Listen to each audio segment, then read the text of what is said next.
Let's go to Amman in Jordan and speak to Tess Ingram, the spokesperson for the UN Children's Agency, UNICEF. Tess, thank you so much indeed for your time. You're a communicator, so am I, but I'm finding myself, like many of your colleagues in other aid agencies, almost lost for words after we're now almost 11 weeks into the conflict. What can you tell us about what's happening in Gaza? It's really hard, as you say, to put words to the tragedy that's unfolding on the ground. I think the images really speak louder than what we can talk to at the moment, because as your correspondent just explained, this is beyond catastrophe, beyond crises that we're seeing in other parts of the world at the moment. For the children in the Gaza Strip, it really every day is a battle to survive, not only because of the airstrikes that are continuing with force, but because of the humanitarian situation on the ground. I think 2 days ago, UNICEF warned about the lack of water, 1.5 to 2 litres per child per day, which is well below the emergency guidelines for what a child needs. And then yesterday, UN agencies together warned about the food situation. So it's warning after warning. And for us, these are words, but for the children in Gaza, this is their daily reality.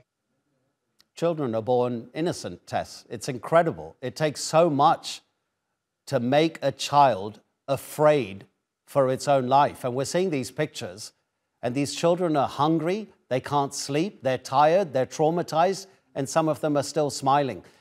Can you tell us about how the trauma is manifesting itself in Gaza's children?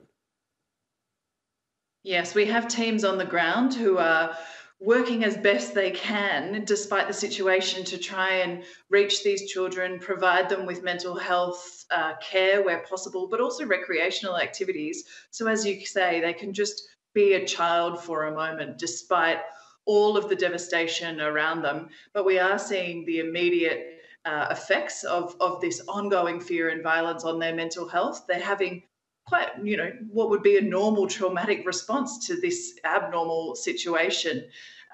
One example is a 3-year-old boy that we met called Ahmed, who his house was demolished in a strike, and he lost his leg because of toxins associated with the injury to his leg meant that the medical staff didn't have what they needed to save it, and so they had to amputate it.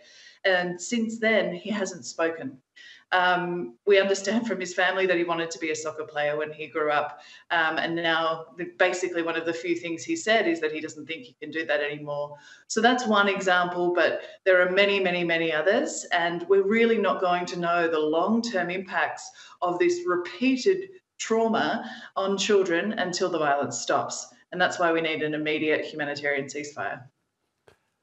You're a UN employee. I won't ask you to make any political statements. Instead, I'll offer one from this desk here in Istanbul. Food has often been used as a weapon of war. How frustrating is it for aid agencies that Israel appears reluctant to allow the amount of aid that Gaza's innocent civilians need to enter the enclave? It really only has been a trickle of aid compared to the needs on the ground. 100 trucks, 150 trucks a day. And before hostilities escalated on the 7th of October, it was about 500. And the situation is obviously now so much worse. So absolutely more aid needs to get in quickly with these basic things that people need to survive. But then we have this ongoing challenge once we're inside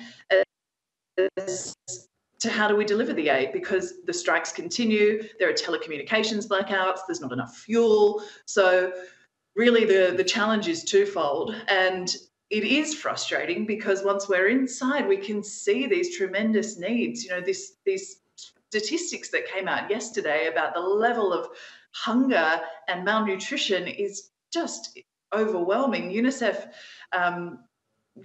is predicting that because of these new findings on nutrition and malnutrition, that all children under 5 in Gaza Strip, which is about 330,000, are at risk of severe malnutrition in the coming weeks, which, compounded with the disease and the lack of water, puts them at incredible risk of dying.